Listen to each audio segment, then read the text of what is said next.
Senhor, meu pastor, Paz. eu acho que dessa vez nada vai dar errado. Em nome de Jesus. Amém. E que todos os Acabamos de irmãos chegar, têm. digam amém. Acabamos de chegar do culto da família aqui, nosso culto aqui dia de terça-feira é culto da família, vim correndo para cá. Graças a Deus deu tempo de.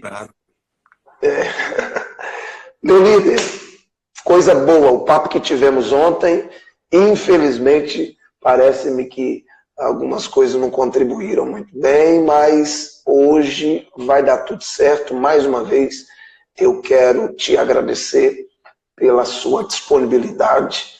Ter o pastor Felipe 2 dias consecutivos é É uma uma honra. honra, é uma alegria. É É uma honra para alegria mim. muito grande. Meu líder, muito obrigado. Nossas expectativas para hoje é surpreendente. Como eu tive testemunhos, directs que será postado no fim dessa live, falando sobre ontem. E quantas pessoas que entraram também em contato, pedindo a live de ontem. Mas, meu Deus, eu não sei o que foi que aconteceu, porque no final da live eu apertei o compartilhar e a bicha não apareceu lá. Né? Mas é porque a esposa disse que é porque a porção dobrada era hoje, o trem era para ser hoje. E O vai dar tudo Instagram certo. estava Pastor com Felipe. o Instagram estava com bug ontem que não conseguia salvar. Hoje já está normalizado. Glória a Deus. Pastor Felipe, seja muito bem-vindo. Obrigado, querido. Uma alegria para mim. De coração. Amém. Meu líder, vamos lá. Vamos só relembrar um pouquinho a galera que estava conosco ontem, um pouco do que falamos. Ontem nós falamos sobre o excesso do que já foi vivido, né? Falamos sobre este sentimento destruidor, né? Que é a depressão.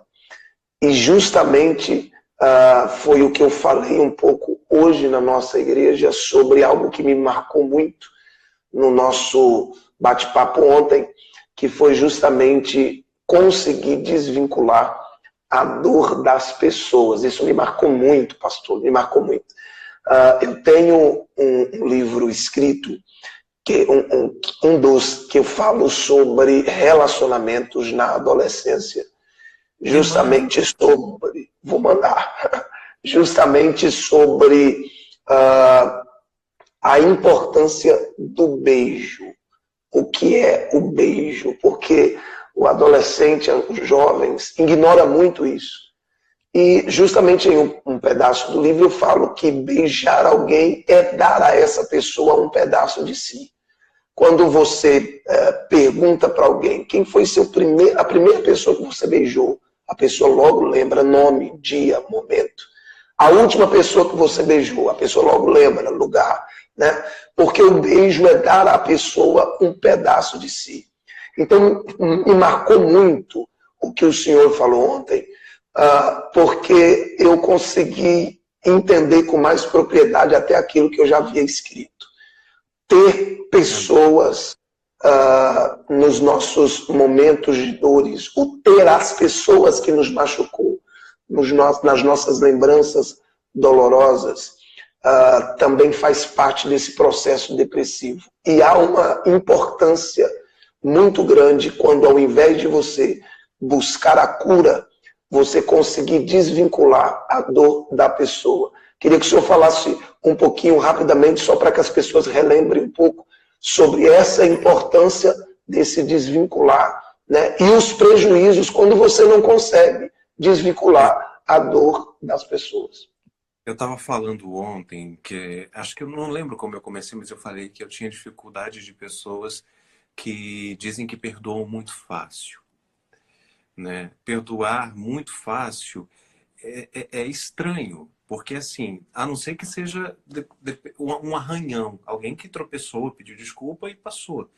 Mas pessoas que ferem a sua alma, que deixam marcas, cicatrizes, mágoas, e você simplesmente diz, não, perdoei, liberei e tudo mais. Na realidade, você não perdoou. Você empurrou para debaixo do tapete, porque a todo momento você precisa se manter numa postura de forte, de que é inatingível, de que é quase um super-herói.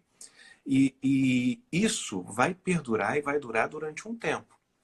Até que em algum momento, por às vezes uma questão mínima, você explode, você desaba, você entra em ruína.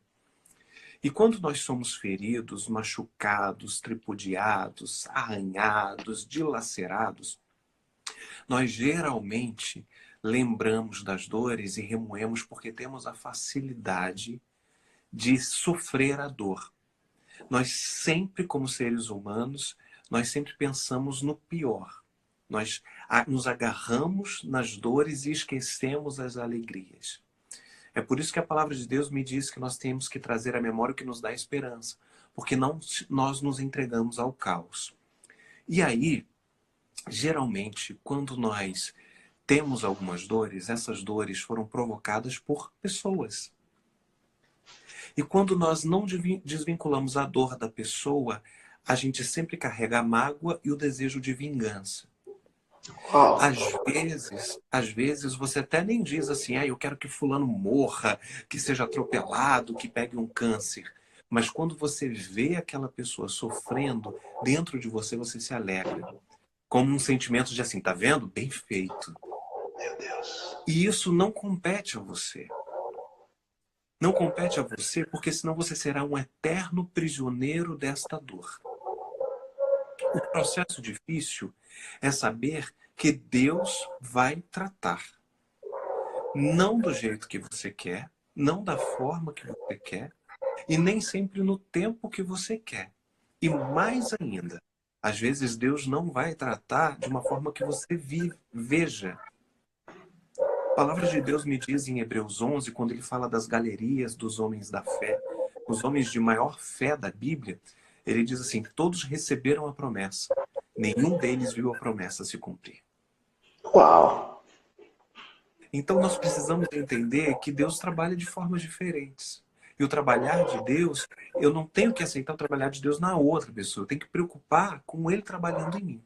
Então quando eu desvinculo a pessoa da ferida, da dor, o que eu faço? Eu falo, Senhor, me ajuda a perdoar, porque perdão não é um sentimento, é uma atitude. Ninguém decide, ninguém acorda, quero perdoar, que lindo. Não, é hoje. Senhor, eu quero perdoar hoje, não consigo. É amanhã, eu quero perdoar amanhã, não consigo. Depois de amanhã. É assim, é assim, é assim, até que você passa a lembrar sem sentir dor. O perdão foi estabelecido. Você entrega aquela pessoa para Deus. Quando você entrega aquela pessoa para Deus, você se desvincula e deixa Deus agir da forma que Ele quiser. Agora vamos tratar a dor. Por que está doendo tanto? Por que feriu? Por que magoou? E agora você se foca no sentimento e como curá-lo e como tratá-lo. O foco muda porque agora não depende mais de alguém. A lembrança Uau. não é vingativa. A lembrança não é vingativa. A lembrança é curativa. Então você fala, tá, eu fui traído. Vamos trabalhar nisso? Deus, tira o nome da pessoa, deixa a pessoa para Deus, trabalhe os sentimentos. Deus, doeu tanto essa traição, me ajuda.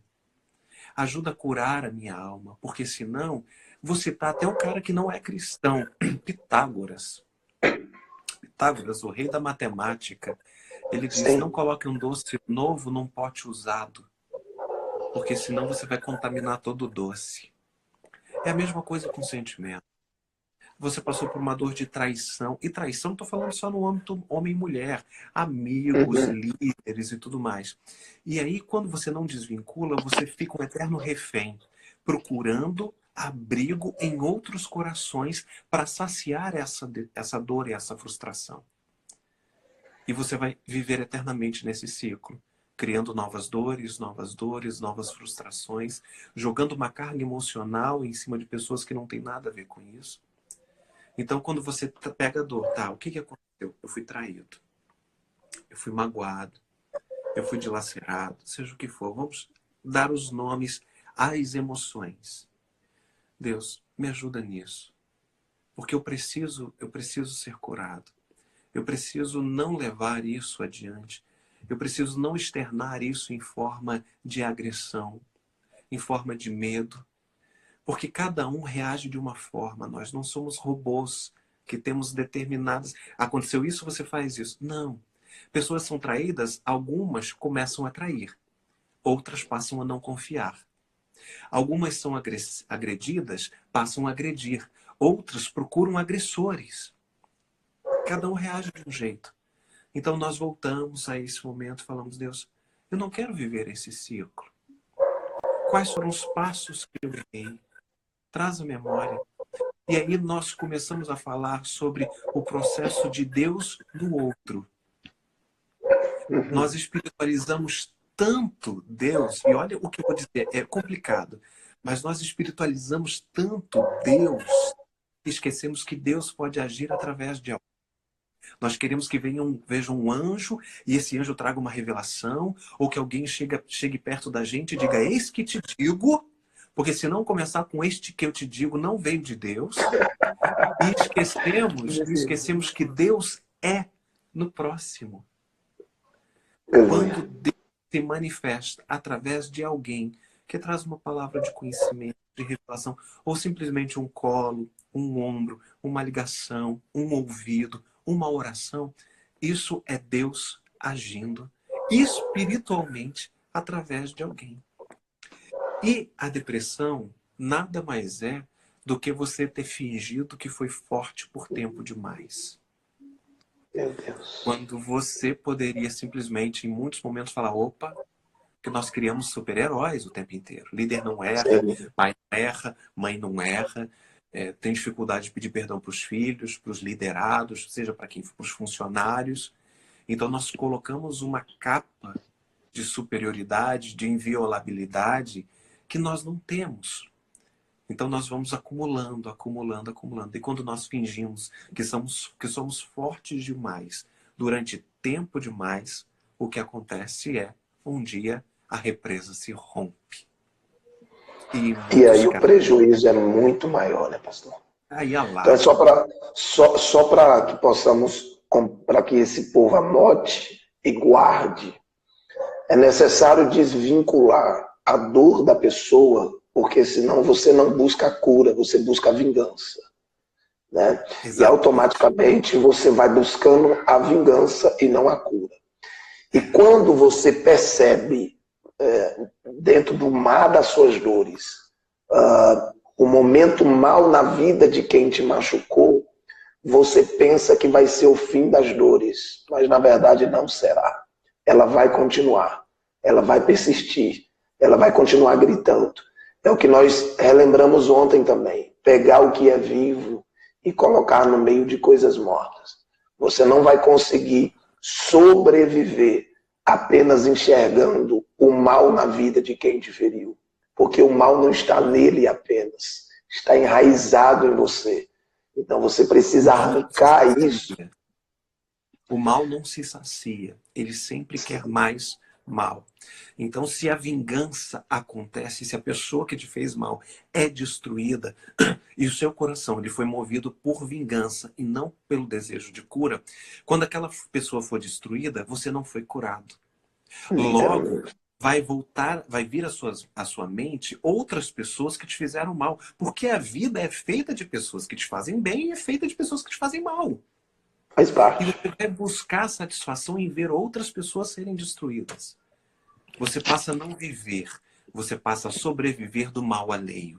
É como um vampiro emocional. E no fritar dos ovos, né, pastor Felipe, quem está destruído é só você.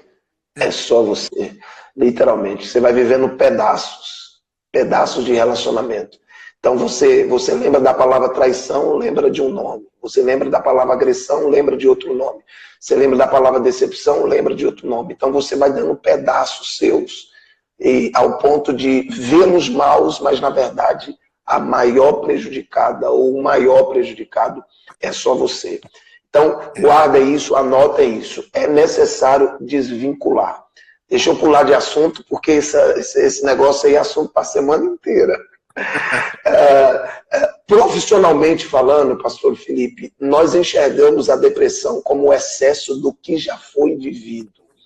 E o senhor definiu isso de uma forma muito fantástica, quando você define a depressão como a luta de tentar ser forte a vida inteira. E, na verdade, Nós somos uma máquina que precisa de manutenção diária. Eu dizia justamente a alguém hoje, você precisa compreender que o seu cérebro foi feito para trabalhar de forma correta. Então, ele fala quando você está com fome, ele fala quando você precisa dormir, ele fala quando você precisa parar. Nós que somos teimosos e permitimos que as nossas emoções vá na frente dele. Então, a gente quer provar para nós mesmo que a gente manda. E esse sentimento não começa no convívio social, começa em nós mesmos. Quando alguém diz assim, eu preciso mostrar no meu trabalho que eu sou o chefe, é porque começou em você mesmo. Não, eu preciso provar para mim mesmo que eu consigo mandar neles.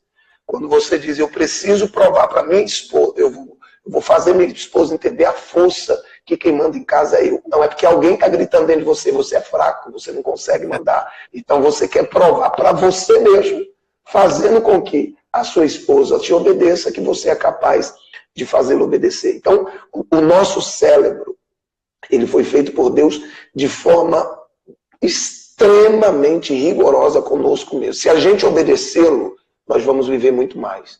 Aí nós pulamos para o segundo passo. A psicologia defende que o excesso do passado torna-se uma alma, ou faz da alma uma alma depressiva. O que é a fonte do estresse? Nós defendemos o estresse como o excesso do agora, do presente. Eu costumo dizer, pastor, que nós talvez estamos na geração mais acelerada de todos os tempos. Não acelerada. A gente está no agora, pensando no que vai viver amanhã, pensando no que vai ter que pagar. Então, o meu salário cai hoje. Caramba, eu tenho que pagar aquilo, aquilo outro, aquilo outro, aquilo outro. O que é que vai sobrar? Então, eu já estou triste porque vou receber. E estou triste também porque já não vou ter mais nada no outro dia. É a geração mais acelerada. Por conta dessa mente acelerada, a gente vai sobrecarregando o nosso presente. E automaticamente nós vamos nos tornando pessoas extremamente estressadas. É legal pensar, e eu queria ouvir também o que o senhor pensa sobre essa geração. É legal pensar que esse sentimento de que já acorda nervoso por ter acordado, é justamente porque você já dorme sobrecarregado do dia que ainda nem começou. Então você já dorme dizendo, eu não vou ter tempo para nada amanhã. E você vai pulando as etapas dos seus momentos de qualidade. Isso está incluindo filhos, esposa, igreja e negócio. Qual é o problema da geração acelerada? Ignora o que é simples para dar importância ao que ele acha que é importante. Então ele não tem tempo mais de bater um papo com o filho, porque se ele pudesse, o seu dia seria mais do que 24 horas. Sentar com a esposa para bater um papo de qualidade, jamais. Minha mulher é minha sócia, então nós vamos falar sobre os problemas. E não vou expor um momento de qualidade ou viver com ela um momento de qualidade. E automaticamente essa geração vai sendo uma geração que vai atropelando os princípios. Eu enxergo dessa forma, eu queria ver o senhor agora, o que o senhor pensa, porque, pastor, estresse, eu trato também alguns adolescentes que não pagam nem a cueca que usa. E o camarada já acorda estressado, nervoso pela família que tem, pela escola que tem que ir, porque a mãe obriga a ir para a igreja. Então, estresse é o excesso descontrolado das coisas que você possui. Quando você não consegue controlar essas coisas, quando você não consegue administrar essas coisas, você vive uma vida estressante. E aqui eu finalizo esse momento meu de início dizendo, alguém vai pagar a conta do seu estresse. Ou é filho, ou é esposa, ou é funcionário, ou é ovelha. E, infelizmente, sempre é uma conta que nós, que estamos vivendo esse ápice do estresse, não quer pagar. A gente sempre empurra para o outro. Não é assim, meu pastor? A nossa geração, que você definiu muito, que é uma geração acelerada, porque é a geração da tecnologia, né? Nossos pais, e eu que vim da roça, eu peguei muito isso. Você usou o telefone de discar, de rodar, a gente usava na minha casa décadas. Não se comprava um telefone novo. Aquele telefone tinha 30 anos e continuava lá rodando. Se eu soltasse a roda, você mandava parafusar de novo e continuava lá o disco rodando, né? As coisas não mudavam com tanta rapidez. Hoje, existe marca de telefone que todo mês de setembro lança um modelo novo.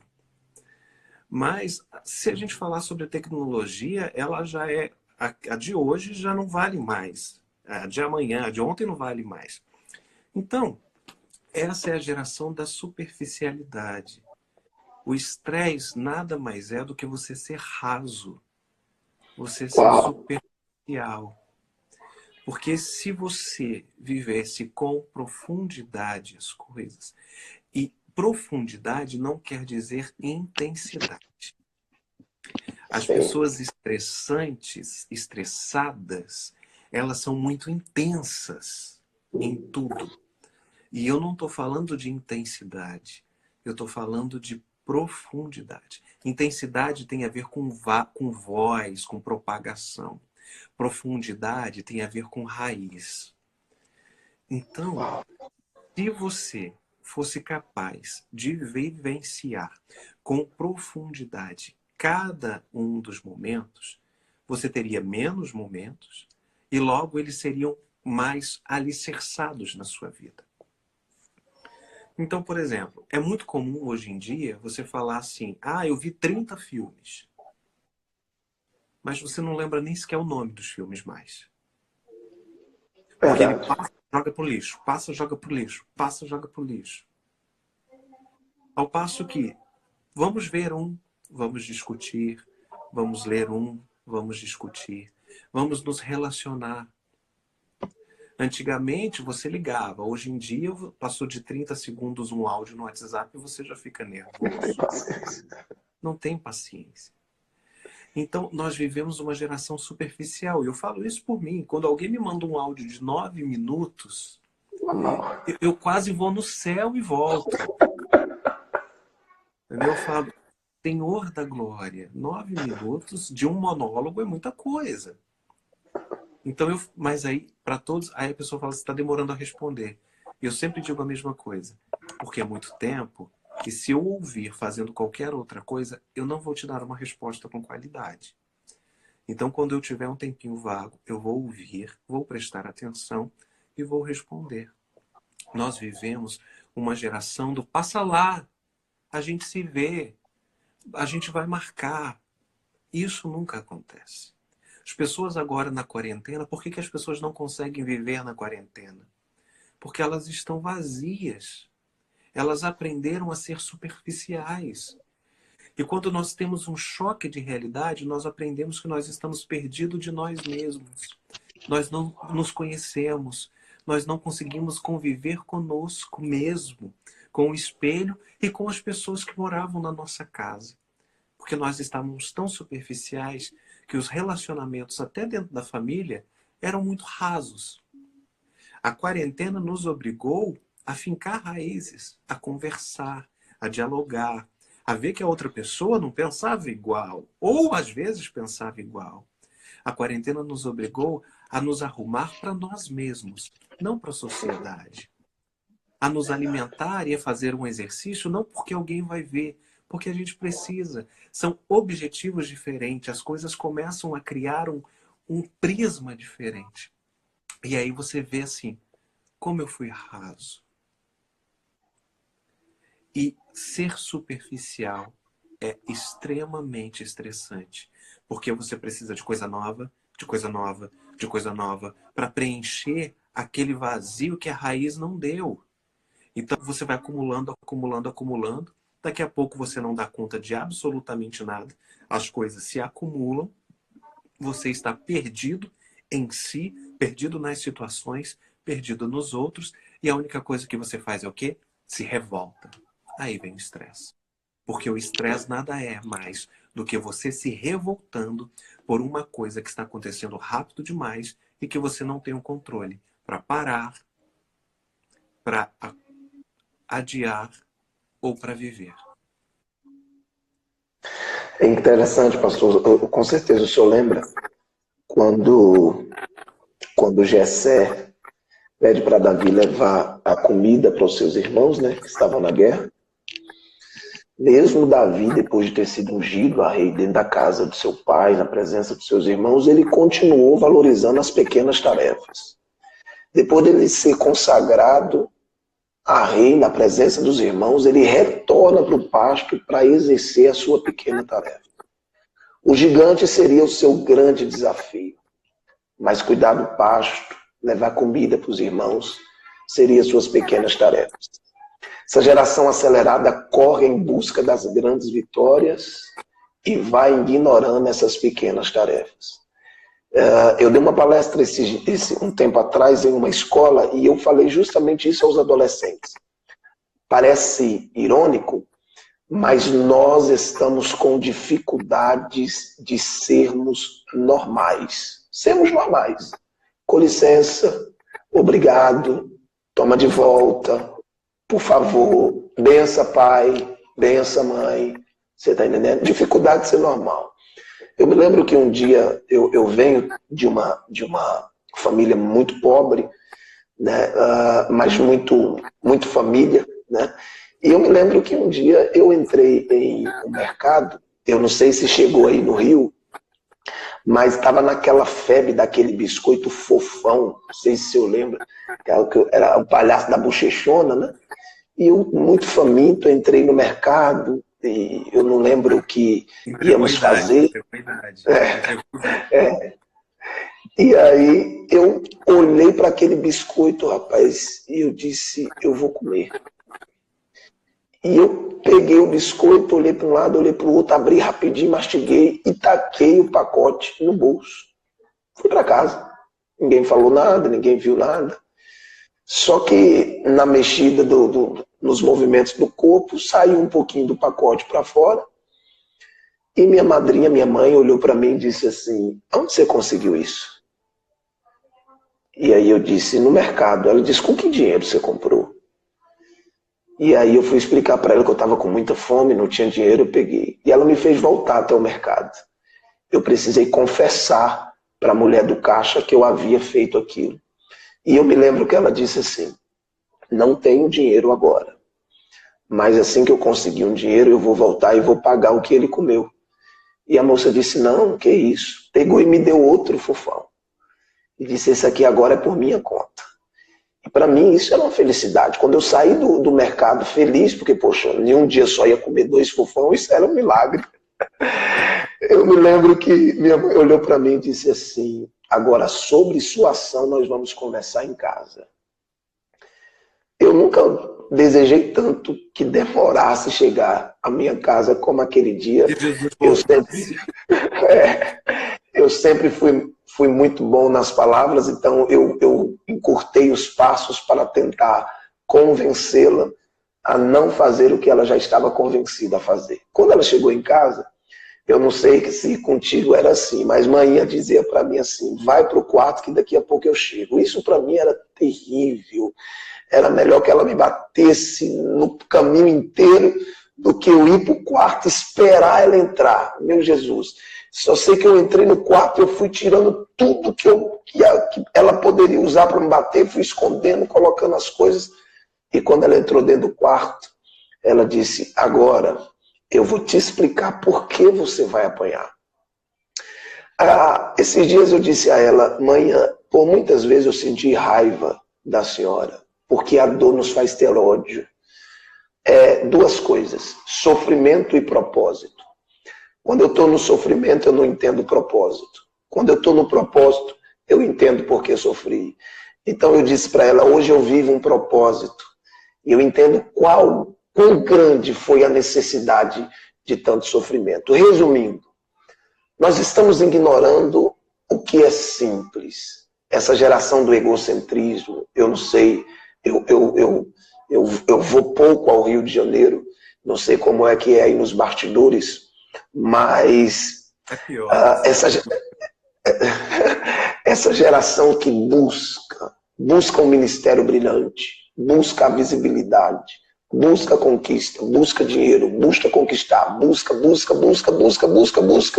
porque colocaram na cabeça dela que ela só consegue provar o seu valor para a sociedade quando ela conseguiu o que os grandes conseguiram. Então, independente do que eu faça, Para conseguir, eu preciso fazer. Então eu vou atropelando os processos, eu vou conseguindo conciliar, ou até mesmo eu vou misturando o que é profano com o que é santo, porque a chegada é mais importante do que o percurso. E automaticamente eu vou forjando o caráter de uma sociedade extremamente estressada. Uma sociedade que acha que não precisa de pastor, porque ela sabe mais do que ele. Eu não preciso de paz, porque o que minha mãe me ensina eu já sei. Eu preciso de chefe? Para que chefe? Eu posso ter o meu próprio negócio.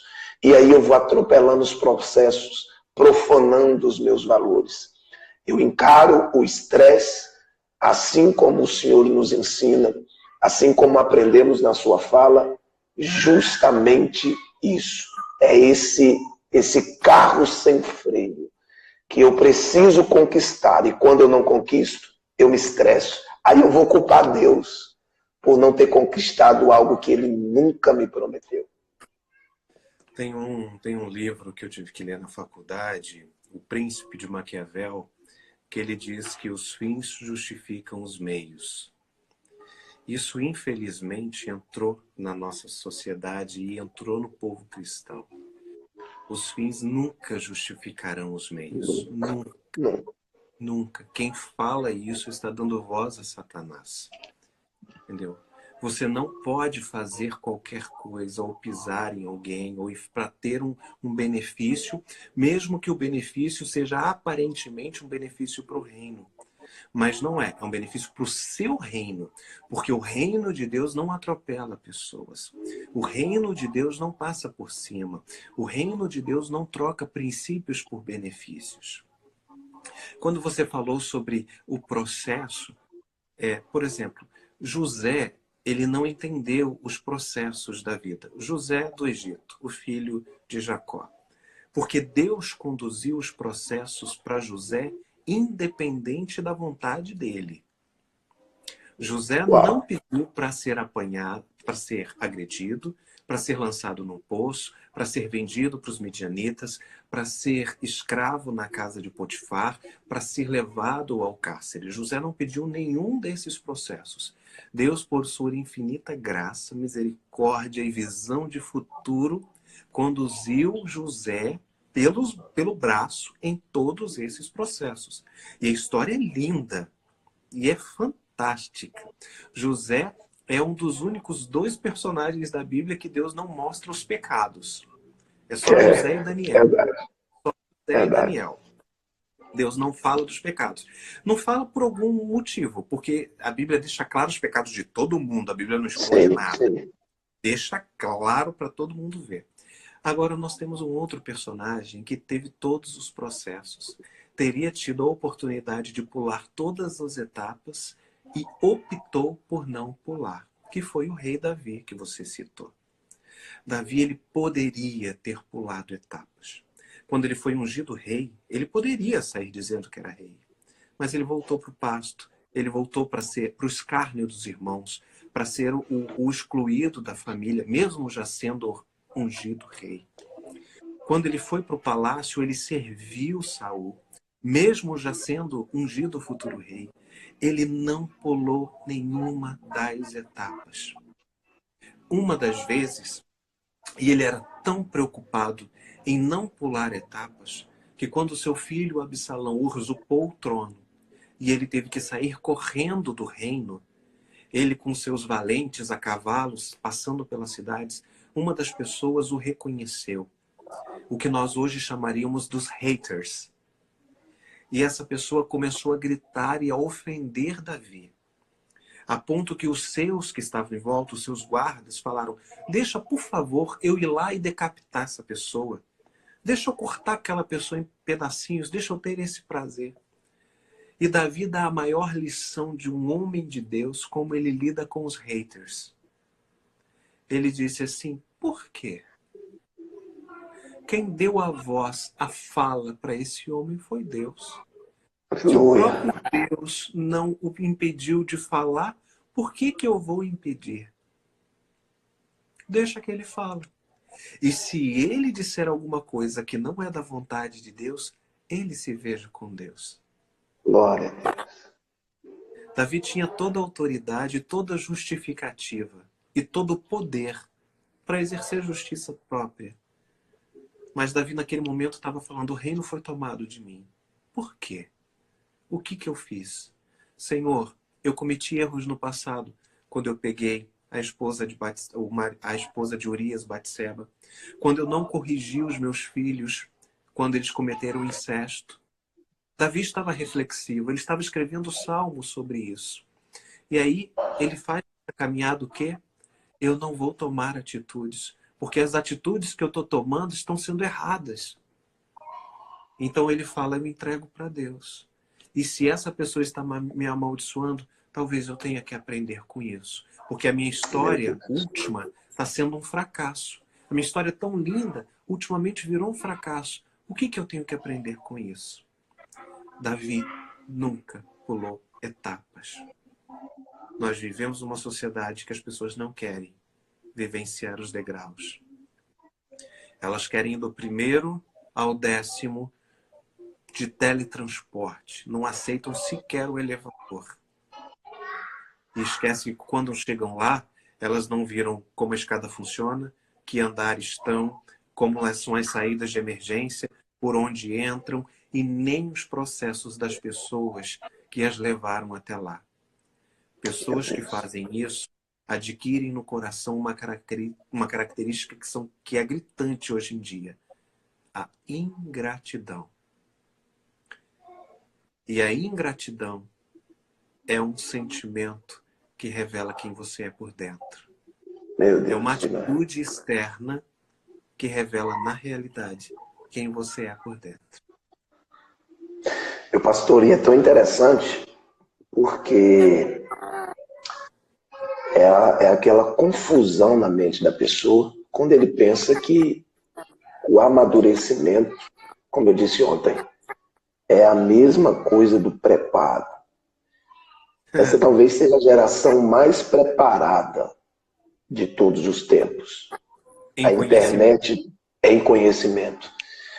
Porém, o amadurecimento só tem uma rota. É só uma rota.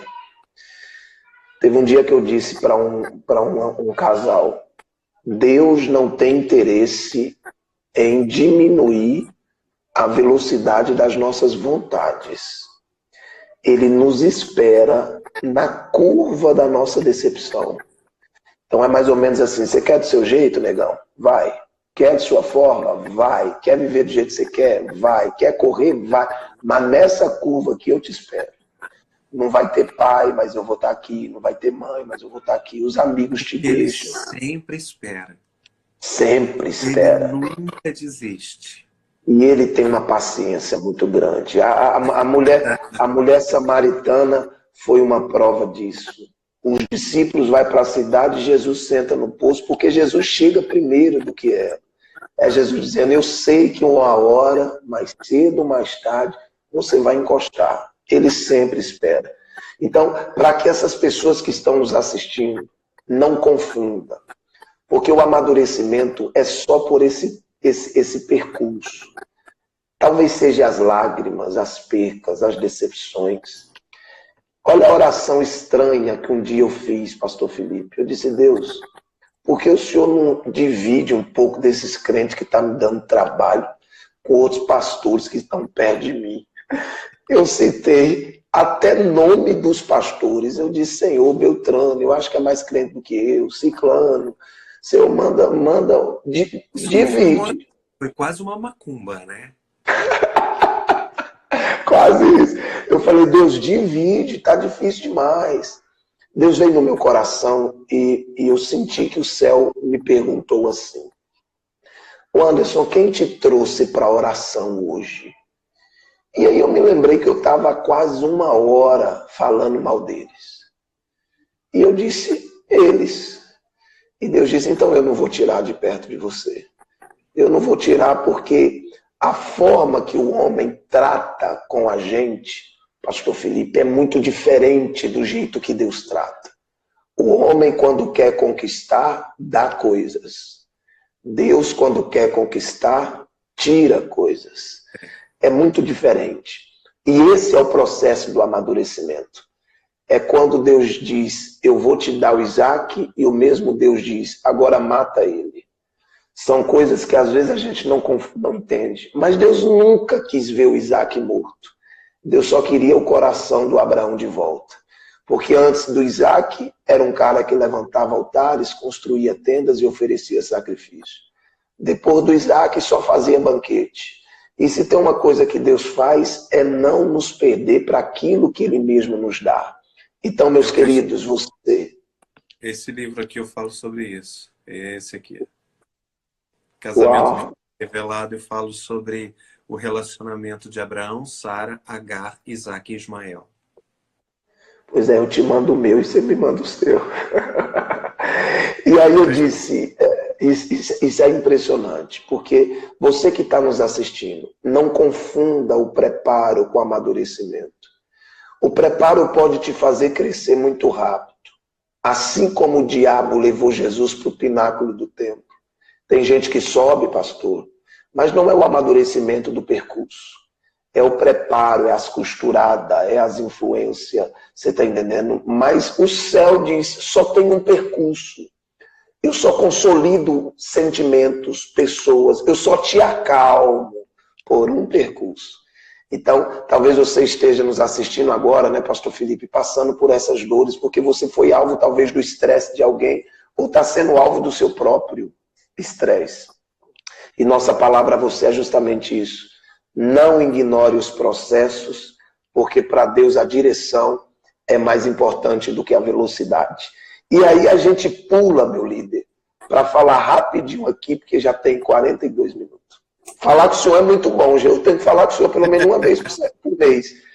Aleluia, aleluia. E aí a gente pula para o nosso último processo, que eu a considero como a doença do século. A psicologia defende a ansiedade como o excesso do amanhã. E eu paro para pensar, o que Deus imagina quando me vê orando assim? Deus, um dia eu vou ser feliz, um dia eu vou ter paz, um dia eu vou conquistar, um dia. Porque quando eu transfiro todas as minhas expectativas para o amanhã, eu estou ignorando o que eu tenho hoje. Quando eu digo eu vou ser, eu estou dizendo o que eu tenho hoje não é o suficiente para que eu seja. E nós caímos de novo naquele pensamento da geração que substitui, transferindo para o amanhã o que pode ter no agora. E a ansiedade é justamente esse sentimento que te faz enxergar o amanhã e te deixa cego exatamente com o que você tem agora. É quando eu encaro que milagre de Deus é quando o meu tanque está cheio, mas eu não agradeço quando a reserva me leva em lugares que eu nunca imaginei que ela levaria. E quem nunca disse, vai acabar, chegou. E quando você chega, você entende que é milagre quando alguém te dá dinheiro e diz, abastece, mas você não agradece por ter chegado. E é justamente isso que eu vejo como ansiedade. Eu queria enxergar a ansiedade pelos seus olhos. Mas o excesso do amanhã, ignorando o que você tem hoje e transferindo apenas as suas expectativas para aquilo que talvez Deus nunca tenha te prometido. Se você que está vendo isso, conhece alguém que está ansioso, manda essa live, clica aí no avião para alguém para aproveitar esses nossos últimos 10 minutos. O que eu entendo sobre a ansiedade? A Bíblia tem um mandamento que é muito difícil. Os mandamentos não são fáceis, né? Não. Acho que ninguém precisa ser hipócrita o suficiente de achar que cumprir regras é fácil. Não é. É difícil, entendeu? Mas tem um mandamento que nessa geração é muito difícil. Não andeis ansiosos com coisa alguma. Quando eu pego o texto, eu fico pensando na pessoa que escreveu, eu falo, cara, o que você comeu? Você estava no Tibete com os monges? O que você estava fazendo da vida para você, sabe? Você fumou orégano? Para você me escrever, não andeis ansiosos com coisa alguma.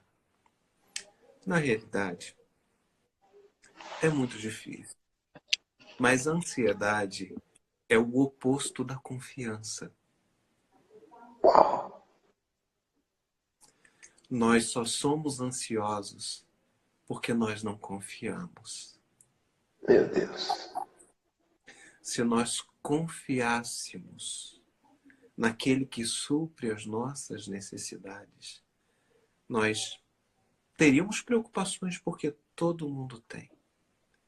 Mas nós não viveríamos na ansiedade. Jesus me diz, as andorinhas não trabalham, não têm cronograma, não batem ponto, não usam terno. No entanto, todos os dias Deus prepara o alimento. As flores que florescem hoje e trazem perfume não se preocupam com amanhã murchar. Na realidade, nós não confiamos. Provérbios 31, quando fala da mulher virtuosa, o texto que eu acho mais lindo não é que ela se veste de rubis, trabalha o dia inteiro, honra o seu marido, porque viver Provérbios 31 para uma mulher deve ser uma loucura. Porque é uma carga que nenhuma mulher deveria carregar. Entendeu? Porque é impossível. É impossível. Mas claro que ali estava falando de uma forma geral. Mas a parte que eu mais gosto é ela olha para o amanhã e sorri. Uau! Por quê? Porque Deus já está lá. Glória a Deus. O que controla o tempo não só escreveu o amanhã, como ele já está lá. Quando nós confiamos em Deus, nós não deixamos de orar. Nós não nos deixamos de nos preocupar. Tudo isso faz parte de quem nós somos. Mas isso não tira a nossa alegria, a alegria dos nossos dias. Isso não tira a paz do nosso coração. E isso não influencia na nossa fé. Porque a ansiedade atrapalha a fé. Pessoas muito ansiosas não conseguem crer, porque não conseguem confiar. O que será do amanhã? Não sei.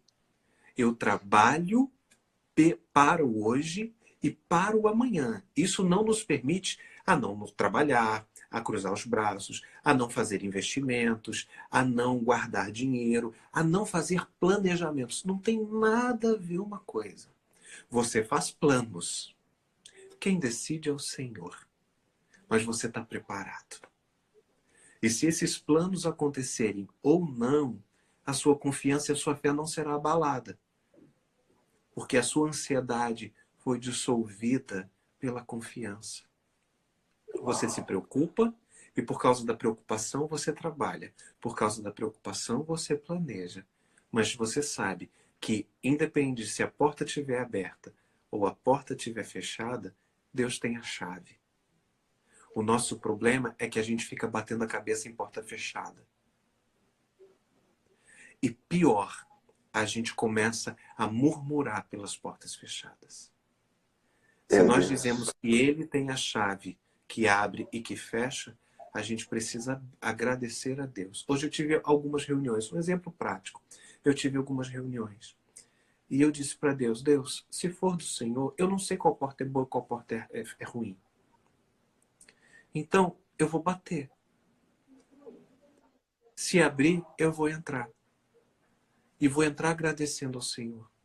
Mas se fechar, eu quero voltar agradecendo ao Senhor. Glória a Deus.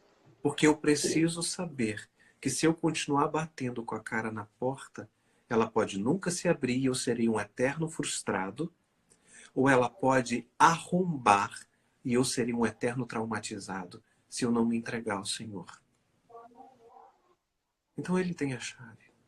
A ansiedade nada mais é do que o oposto da confiança. E aí qual deveria ser a nossa oração? Deus, me ajuda a confiar, me ajuda a descansar. E aí sabe o que Deus vai fazer? Enviar um monte de problema para você. Porque você precisa ser treinado. Desse jeito. Só chega na faixa preta apanhando. apanhando muito. E você vai mudando de faixa, mudando de faixa. E se você pede sabedoria, Deus te dá problema, questionamentos, complicações, frustrações. Se você pede força, Deus te dá provações. E se você pede confiança, Ele vai encher sua cabeça de dúvidas e de problemas, para que você possa, em meio ao caos, aprender que Ele continua no controle de todas as coisas. E Ele nunca perdeu o fio da meada. Meu pastor, é gratificante demais quando a gente começa a compreender esse processo. A gente vai chegando ao fim e a minha fala final é duas. Primeiro, para todos que estão nos assistindo. O problema dessa intensidade é que a intensidade ela caminha de mão dada com a frustração. De mãos dadas, literalmente. A intensidade caminha assim. Porque toda pessoa intensa, ela espera a mesma intensidade de todo mundo que está à sua volta. E nem sempre é assim. Por isso que a gente se frustra. Porque a frustração, às vezes, é o freio de Deus nas nossas emoções. Então, eu estou intenso, estou correndo, e às vezes as coisas fluem dessa maneira. Então, aprenda com tudo que ouvimos essa noite. A intensidade é o oposto da confiança. Se você confia em quem te deu o percurso, caminha um passo de cada vez. E não espere dos outros o mesmo comportamento que o seu. Sendo assim, sua expectativa estará muito mais em Deus do que nas pessoas. E se você se machucar, você vai se machucar com você mesmo, por não ter ouvido o que Deus já te disse. Lembre-se que Deus só fala uma vez, vai. E depois Ele vai te mostrar o resultado do percurso. Então você não precisa que Deus fale pela segunda vez se você ainda não obedeceu o que Ele já disse na primeira. Continue o percurso, porque sem dúvida o fim das coisas serão melhores, como diz a Bíblia, do que o começo. Minha segunda fala, pastor Felipe, é para o Senhor. Meu pedido é que Deus continue lhe dando forças, que Deus continue lhe dando resiliência. Independente das dificuldades, eu sempre me preocupo com uma tempestade depois que ela termina. Porque aí eu vou saber quem eu sou. Falar que perdoo uma traição é muito fácil, mas conviver com quem me traiu, aí é muito difícil. Então, o importante é justamente quem eu sou depois que tudo passa. Eu respiro fundo hoje, meu amigo, e vejo que muitas coisas já passaram. Mas, ao mesmo tempo, oro para que Deus sempre te faça forte, focado e no percurso. O Senhor nunca esteve sozinho. Eu disse à igreja que eu pastoreio hoje. Quem conhece a alma do pastor Felipe, e nós, o senhor talvez não saiba, mas nós temos muitos amigos em comuns, colegas em comuns, pessoas que já conviveram, e eu disse, eu ainda não tive o prazer de uma forma próxima mesmo, conhecer o pastor Felipe, mas eu nunca deixei de orar. Porque achar alguém que se preocupa com a alma das pessoas nesse tempo, pastor Felipe, é muito difícil. Eu já cansei de te ver chorando com pessoas, sentindo dor de pessoas. E se tem uma coisa que Deus não anula, são os seus memoriais. Meu pedido é que Deus te permaneça forte, que Deus te faça resiliente e que saiba que tem muito percurso ainda para ser trilhado. Atos capítulo 9 diz que quando Saulo cai do cavalo e fica cego, ele não via nada, só ouvia a voz de Deus. Porque a geração acelerada acredita que Deus só fala com quem está de pé. E o percurso eterno é diferente. Deus permite a queda para que ele fale. Só que a Bíblia diz que quando Saulo se levanta, mesmo ele se levantando, ele continua sem ver nada. A Bíblia diz, e levantando, não via nada. Porque não é também porque estamos de pé, não é porque estamos de pé que Deus vai nos mostrar tudo o que queremos. Tem momentos que nós estamos, meu pastor, e essa palavra eu estou direcionando ao Senhor, na posição certa, do jeito certo, e mesmo assim não estamos vendo o que queríamos ver. Mas a Bíblia diz que quando Saulo se levantou, veio os seus discípulos, pegaram em sua mão e o levou até Damasco. Porque a gente só consegue enxergar o mundo de pessoas que está em nosso lado quando a gente decide se levantar. E quando eu lhe vejo de pé hoje, eu vejo que Deus tem mostrado ao Senhor diariamente que tem muita gente para pegar na sua mão e te levar até o percurso. Que Deus te abençoe. E esta palavra eu deixo ao Senhor. Que o Senhor tenha paz em meio a essa tempestade e que passe logo. E que o Senhor nunca se esqueça de quem o Senhor sempre foi. Minha palavra de gratidão, eu vou deixar uma palavra final com o Senhor aí. Você que está nos assistindo, pelo amor de Deus, tira o print, ajuda a gente, porque quanto mais pessoas compartilhar essa live nos stories e marcar o pastor Felipe, mais ele vai estar aberto para fazer outra comigo. Então, tira o print, posta no seu stories, marca o pastor Felipe, me marca, porque sem dúvida vai ser tremendo. Pastor Felipe, a palavra é com o senhor. Obrigado, querido. Eu que agradeço. Eu sempre vejo como um privilégio poder conversar sobre as coisas de Deus, sobre as coisas da vida. Melhor ainda é conversar quando tem outras pessoas participando. Eu considero isso um presente maior do que muitas vezes pregar para uma multidão que você não tem o feedback. É verdade. Entendeu? Eu vejo Jesus assim o tempo inteiro, conversando. E que nunca nos falte temor, tremor, simplicidade, fé e força para continuar. Obrigado de coração. Até uma próxima. E, por favor, salve antes que o tempo acabe para a gente ter Pelo amor de Deus. Deus abençoe. Beijo no coração, meu.